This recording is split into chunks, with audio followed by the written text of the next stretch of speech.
Distillation.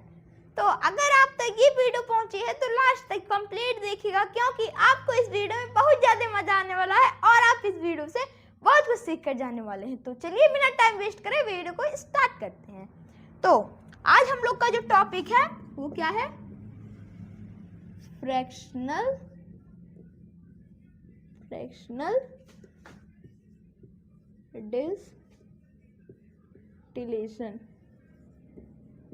Distillation. अब ये क्या होता है, क्यों यूज करते हैं?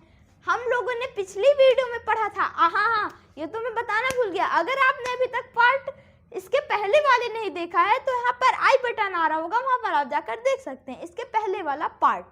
तो उस वीडियो में हम लोगों ने ये पढ़ा था कि जो पेट्रोलियम होता है, जो क्रूड ऑयल होता है, उसको हम लोग रिफाइन करते हैं किस प्रोसेस की मदद से? इसे फ्रैक्शनल डिस्टिलेशन के मेथड से। तो उसमें हम लोग को फिर प्यूरिफाई हो गया, क्या मिला? डीजल, पेट्रोल, ये सब चीज़ें मिली जो हम लोग यूज़ करते हैं अपने डेली लाइफ में, डेली एक्टिविटीज़ में।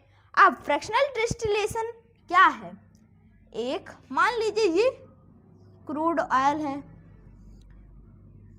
ये क्या है? क्रूड ऑयल है। अब यहाँ से एक पाइप गया, किसमें गया? ऐसे कुछ बना देते हैं, ऐसे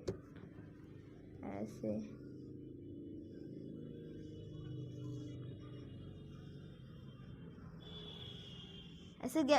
इसमें क्या दिया गया? हीट दिया गया। हीट नीचे से क्या दिया गया? टेम्परेचर। हीट दिया गया कितने का? 400 डिग्री सेल्सियस और या उससे ज़्यादा का हीट दिया गया। तब उसको फिर एक चीज़ में फिर ऐसे डाला गया।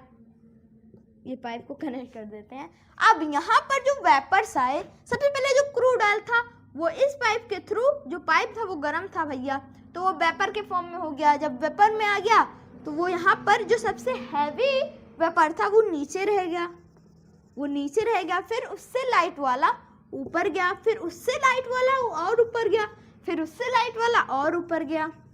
अब जो ये वेपर्स हैं इसको हम लोगों ने कैटेगराइज कर दिया है। किसमें कैटेगराइज कर दिया कि अगर इतने डिग्री सेल्सियस का अगर वेपर है तो वो कौन सा चीज रहेगा? डीजल रहेगा। अगर इतने डिग्री का सेल्सियस है तो वो क्या रहेगा?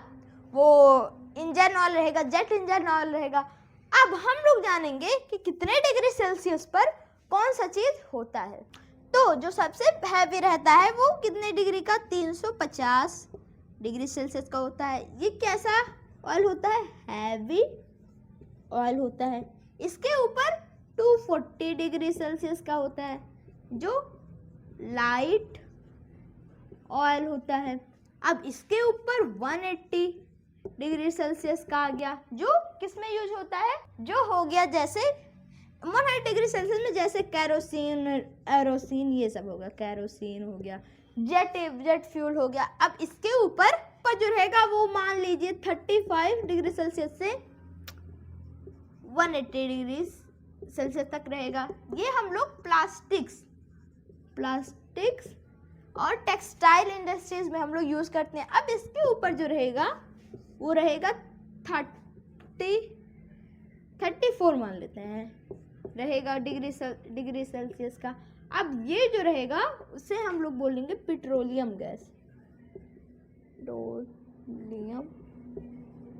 गैस। जैसे एलपीजी जो हम लोग के घरों में रहता है, जिस पे मम्मा खाना बनाती हैं। अब और इस पे क्या आ गया? और जो सबसे वो है लाइट वेटेड वेपर रहता है, उसमें पेट्रोलियम गैस, जो हाउस होल्ड गैसेस होती हैं, जिसमें घर पे खाना वाना बनाया जाता है, वो कौन सा गैस रहता है? वो लाइट वेट सबसे रहता है, उसका लाइट सबसे मतलब बहुत हल्का रहता है वेपर उसका। अब इसको तो हम लोगों ने खाना बनाने में ये यूज कर लिया। इस वाले चीज को हम लोग प्लास्टिक्स या टेक्सटाइल इंडस्ट्रीज में यूज कर लेते हैं।